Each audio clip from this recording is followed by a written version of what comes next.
好可爱。我们先去市集逛一逛，因为明天礼拜天市集没有开，今天什么都开蛮晚的，所以博物馆可以晚一点再去。竟然有一方耶！好久没看到了。这个各模大概就是9点多太阳才升起，3点多基本上就已经见不到阳光了，所以要拍市景要有漂亮的照片的话，好像真的得就是抓紧时间利用这段时间来。总体来说，真的蛮喜欢斯德哥尔摩的。其实当初我在选硕士呢，就是斯德哥尔摩的政经学院跟瑞士的圣加仑在考虑。然后现在呢，以签证的角度来讲，还蛮后悔当初没有来斯德哥尔摩的，至少比较好留下来。好像买到了精品街。每次都在北欧才能看到小七。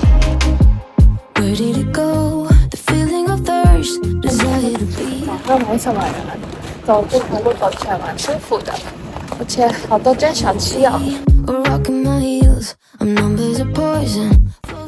我们现在背后的呢，就是市集了。这个市集呢，或是叫做 food hall 比较恰当，从1888年建立至今，大概有135年的历史。它当初呢建立的原因呢，主要是想要重新建设 Redon 这个区域，让它变得比较繁华一点点。它的建筑过程呢非常的快，只用了6个月就建好了。从3月拿到建筑许可证，6月放下第一块基石，9月就完成了封顶仪式，11月就有国王执行开幕仪式。这个 food hall 它其实受到了不少北德、法国、意大利在1880年代的砖头建筑的启发，所以它有着砖头的外观，里面的钢铁架构呢其实是受到了埃菲尔铁塔的启发。这个 food hall 一开始的成效并没有想象中的好，直到了1914年斯德哥尔摩市政府把它买下来之后呢，强制禁止人们在外面的广场上面开市集啊、贩卖东西，才让大家渐渐的搬进来，这个建筑才开始真正的被使用。它虽然没有正式的被列为历史遗迹，但是受到了相同的保护。这边顺带一提，北欧真的是美食家的天堂。我在丹麦、芬兰也都去过类似的 food hall， 他们的食物真的都非常的好吃。我上次去哥本哈根的时候还遇到了 Dining Week， 算是一个餐厅在 promote 他们的食物的一个活动，基本上很多高档餐厅都会参加，那他们都会 offer 3-course meal， 价位落在30欧左右。去他们 Dining Week 的网站上面去预订，就可以以30欧的价钱吃到就是平常可能要70-80欧才能吃到的东西。我们现在呢就在市集里面，它后面都有就是吃饭的地方，吃饭的地方都装潢很漂亮。生蚝螃蟹，还有好多健康餐盒，听起来好赞哦。想买好多东西，但是我又没有冰箱，又没有行李可以装，所以我没有办法买。现在都好好吃哦，但是的饭店早上吃太饱了，没有办法坐下来吃，好讨厌哦。好了，结束市集的行程啊，现在要去瓦萨博物馆，然后还有 Skansen Open Air Museum。今天呢会在动物园岛稍微待一下下，那边还有圣诞市集。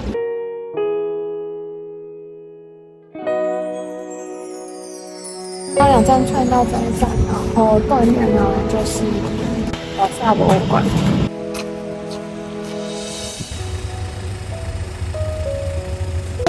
这座桥呢，就是动物园岛了。这一区看起来就是完整的观光区了，到处都是，很像那种游乐园区的各种不同的标志，感觉好兴奋啊！就是瓦萨博物馆是这边最推荐的博物馆。那艘船呢，原本是要展现瑞典海军的威力，结果他们盖的时候没有考虑清楚结构，下船没多久就沉了。国王有认可这项设计，所以到最后也没有人被罚。这前面呢就是瓦萨博物馆了。瓦萨博物馆的票有2种选择，一种是单买的190克朗，另外一种是跟沉船博物馆一起销售的套票，总共310克朗。如果使用 City Pass， 那门票是包含在里面的。我有问了票务人员，他说一个博物馆大概是1个半小时的参观时间。如果说你今天没有办法2个博物馆都去的话呢，它是在使用的当下3天内有效。那我个人事后逛起来，我发现1个半小时绝对不够逛瓦萨博物馆，它真的是太多东西可以看了。那接下来这支影片呢，就要来全方位的攻略这个博物馆。进去的第一步呢，除了先拍几张照之外呢，建议从它的影厅开始听它的整个影片解说，让你能够非常完整的掌握关于瓦萨的历史。基本上不管什么语言都会有英文字幕，但可惜没有中文。这一切故事开始的地方呢，起源于 Gustav II Adolf 这个瑞典的国王。当他继承王位的同时呢，他也继承了正在执行中的3场战争，一边是跟俄罗斯，一边跟丹麦，一边是波兰立陶宛。尤其是波兰立陶宛这个部分，当时的皇帝呢是他的 cousin Sigismund， 这个 cousin 曾经也是瑞典的国王，但是后来被驱逐了。也是因为这样，瑞典跟波兰之间因为继承权就爆发了不少战争。那在这个时空背景下呢，他就立志要把瑞典变成一个非常 powerful 的国家。所以呢，在1624年到1625年的冬天呢，他就跟一个荷兰的非常有名的造船大师签了合约，制造4艘战船，其中瓦萨呢就是要成为至少是波罗的海最强战船。瓦萨呢是1626年开始开工建造的，但是刚开始没多久呢，他的设计师那位荷兰的造船师傅就生病了，所以他也没有办法在现场监工，只好把所有的责任一一转交给他的助理。大概1年左右他就去世了。那这个船呢大概建了2年左右，到了1628年的夏天，他终于建得差不多了，但是有人发现这个船其实有点问题，不太稳定。然而当时的海军上将在国王的压力之下呢，就没有把这个 warning 给听进去，硬是要把这个船投入使用。在1628年的8月10号，这个船才刚驶离港口不到1300公尺，它就开始迅速的下沉，在几分钟之内就沉入了海底32公尺。上千的斯德哥尔摩市民围观了这一场悲剧，甚至还有不少外国的大使也亲眼看到了这个悲剧。在1628年的秋天呢，消息终于传到了国王耳朵里面，大家就开始疯狂的推卸责任。但是呢，这个设计呢也是国王亲自审阅过、亲自核准的，所以呢，你也不能说怪到国王身上去嘛。最后呢，吵来吵去，大家呢就把一切呢归咎于设计不良。但是呢，这个设计师早就死掉了，所以也没有人出来担这个责任，到最后就不了了之，也没有人受到处罚。那这个船呢，沉在海底大概330多年。到了1956年的8月，终于有位工程师找到了它的确切的位置。那从1958年9月开始呢，他们就渐渐的在把瓦萨从海底整个样抬出来。在1959年的8月，瓦萨呢终于缓缓的从海底被抬起，稍微抬起来一点点。但是你不能一马就把它很快的抬出来，不然的话它整个船会瓦解掉，因为还要让它漏水啊，适应水压之类的状况。直到了2年后，1961年的4月，经历了333年沉在海底的时间，这个瓦萨终于被抬出了水面。一开始打捞需要慢慢打捞，让就是水排掉，但是又得继续淋水，怕木头缺水好像会脆化，所以现在淋的是一种溶剂，就带在木头里面的水。那这个溶剂好像现在做化妆品都有用到。现在也不知道这艘船可以再被保存多久。Oh my god， 这个超酷的，这就跟物理课那个纸杯里面棉花不会沾湿是一样的道理。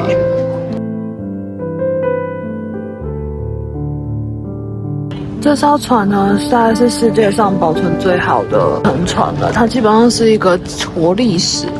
目前这艘船呢，大概有98% 都是1628年的时候沉船当时留下来的，它根本没有离开斯德哥尔摩的港口，大概几分钟就沉进去了，所以很多人在里面就是死掉。他们基本上找到了大概15具尸体，可是也因为这些遗体可以让他们就是知道当时那个年代的人在吃什么啊，然后他们当时的穿着啊，有什么疾病都可以，就是透过这种方式回溯。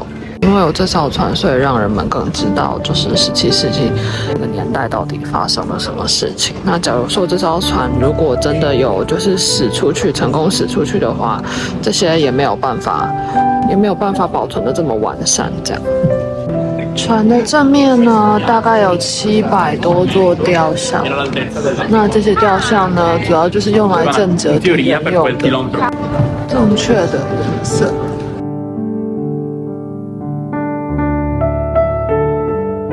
接下来介绍船上一些有趣的装饰吧。首先呢是身穿罗马铠甲的士兵，他脚踩着狮子跟狗，象征着强者对于弱者的宽容。再来呢是很有趣的匍匐的波兰人，就可以知道当时的瑞典人对波兰到底是有多么的深仇大恨。再来是依照年份排序的罗马皇帝。然后最船头呢是有船首撞角，那这个地方呢，除了有工作平台供水手去拉那个船帆，也是水手上厕所的地方。但是呢，它同时有着船首雕刻，它是一只狮子，手里握着瓦萨王族的家徽，然后上面有一株稻穗，也是本船的命名由来。这不觉得蛮有趣的吗？这也是上厕所的地方哦。这座博物馆绝对是我人生中目前排名最喜欢的博物馆。那它真的是全方位无死角的带你穿越回到了17世纪的瑞典。看到那艘船整个竖立在那里，真的是非常非常的震撼，还可以学习关于海洋考古学的很多新知识，以前从来没有碰过。1个半小时绝对不够，我在那边待了快将近4个小时。那这支影片呢，就暂时先到这边结束。我们剩下的瑞典斯德哥尔摩之行呢，会在下支影片结尾。那我们下支影片见喽，拜拜。